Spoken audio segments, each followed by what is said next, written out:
So I've been excited about Loki because he got a new augment coming out, but they also buffed the decoy. So now it draws 15% of health and shields of the enemies in the area. So it basically makes the little fucking decoy tanky. So that's crazy, because that's going to be really awesome for, like, you know, keeping, let's say, like, if you want to defend a target or some shit, the decoy, like, they really look at the decoy, like they get pissed. So that would be really, really awesome for not only like a crowd control thing, but also defending targets and, I mean, defending, you know, objectives and stuff like that. So I'm really excited about Loki in this next major update. There's another really good thing that they did too with Switch Teleport. So now it doesn't have the stupid animation of getting stuck when you teleport to something, because that was the main reason why I never used it. And now they made it so that it's instant and it doesn't like have a cast time. Like it basically, like, you don't get stuck. So that's insane. I'm super excited about that too. So that's another thing. So they're buffing Loki, man. I'm excited to play Loki. I'm actually more excited to play Loki than I am to play the new character that's coming out. What's his name? Dante. I'm way more excited to play Loki than that. And I'm also excited to play Inaros too with his rework. So the Mirage. So this is the big deal. Eclipse. So everybody was afraid about it getting nerfed. They said, you know what? It's not a nerf because it's a fucking buff. So what they're doing is they're making it so that if you tap Eclipse, it goes into the damage reduction thing, which is that night mode, you know, when you're standing in the shade or whatever the fuck, which it never really worked properly, but whatever. But now you you tap it and it goes into that. If you hold it, it goes into weapon damage mode. And the base on it for weapon damage is 200% weapon damage, and of course it scales with strength. And then the lunar eclipse is base at 75%. I don't know if this scales, at least with Mirage, but from what they're saying here, the Hemlift version of it doesn't scale. So it says that the damage reduction cap remains at 75%. So that's a little disappointing, because I was hoping to make my other Warframes tanky as fuck with it, but it's whatever. It's fine. But then as far as the damage buff, it did get nerfed as far as like being similar to Rhino's Roar. So that's what they're trying to do, is match it up with Rhino's Roar. Of course, Rhino's Roar is still going to have its benefits, because Rhino's Roar is still buffing ability damage, whereas Eclipse only buffs weapon damage. So that's something to keep in mind. So that's basically what keeps, you know, both of them having their own niche, especially with this this whole damage reduction thing. That's fucking amazing, because I'm definitely going to be taking advantage of that, because even at 75%, that's still pretty good. So you can make pretty much anybody pretty tanky just from that, on top of using adaption, you know, like, so then you're tanky, man. So you could probably even turn like who's the weakest Warframe in this game? I don't know. Like, who's the squishiest? And then just turn them into a freaking tank. I can't think of anybody off the top of my head. Banshee? All right, well, you could turn Banshee into, boom, a beast if you want. So, yeah, that sounds fucking awesome. I'm excited about that. Prism, let's see. Did they do anything to Prism? Remove damage scaling based on environmental lighting. Prism now has eccentric synergy with Eclipse. Okay, so if solar eclipse weapon damage is active, Prism's damage is increased by 100%. You see this shit? Like, it didn't do enough damage before? Like, are we serious? So that means, like, why would you even subsume for Roar? You know, like, just stay with the eclipse. And I'm pretty sure you can't double up, can you? But I don't know. That sounds pretty sick right there. And then the lunar damage reduction, the energy per second, cost of Prism is reduced. Oh, so when you're using the damage reduction, the energy cost per second on the Prism goes down by 50%.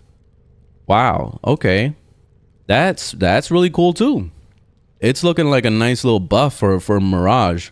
She didn't even need it. And then also Gara, they changed her passive, because her passive was this thing where they get like blinded by the glass or whatever, and it was like one of those situations where it was just like Mirage, where you had to be in a certain type of lighting in order for it to work properly. Now it just like has a chance to happen, and that's it. So they fixed Gara as well as Mirage. So that's really cool. The Nourish. So this is another big thing that people are like, uh-oh, they're nerfing Nourish. It is a nerf, yes, but it's not too huge of a deal. And the main thing that worried me was the energy multiplier. They reduced it down to 1.6 times on base. It used to be 2 times. So yeah, it's a slight nerf. It's not by much, because if you're running strength, then you're going to be going, you know, back to your normal values anyway. You're going to be going up to 3 times and all that shit, depending on if you're running blind rage and all that crap. So like you'll be fine. It's not a big deal. The viral damage though did take a huge hit, because it went from 75% to 45%. So that's a big nerf right there with the viral. So yeah, so for you viral fans, yeah, it's too bad. It's too bad. But I never really cared about the viral part. I was more concerned about the energy part, because that's the only reason why I personally use Nourish on most of my characters, is only because of the energy. That way I can run blind rage and all that bullshit and not have to worry about running out of energy. So yeah, that's it.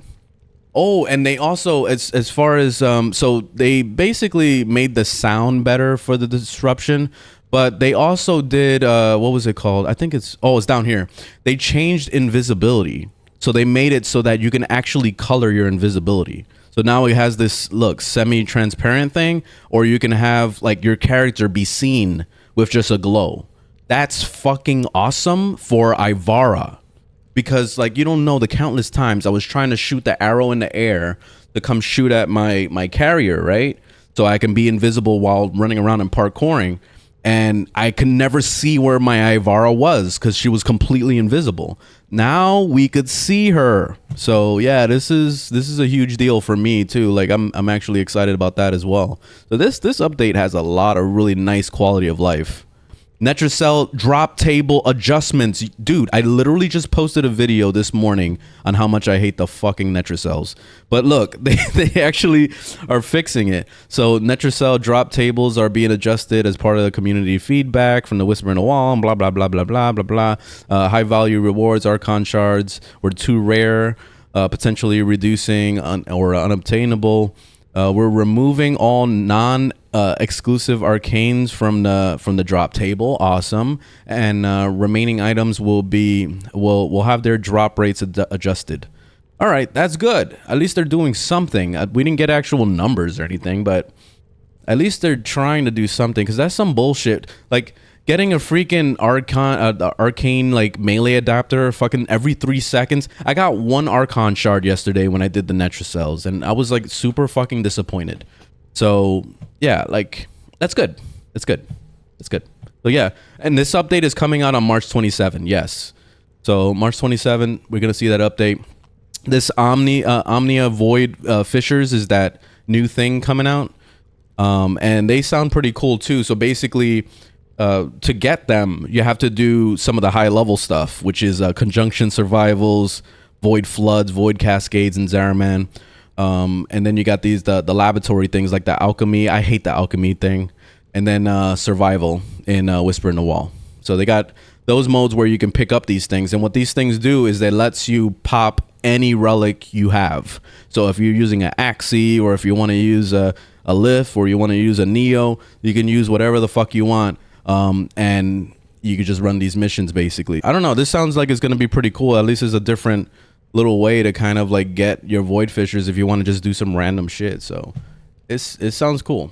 But yeah, this is a pretty exciting little update. I'm actually really excited about all this quality of life. It's very good shit. I'm super excited about Loki.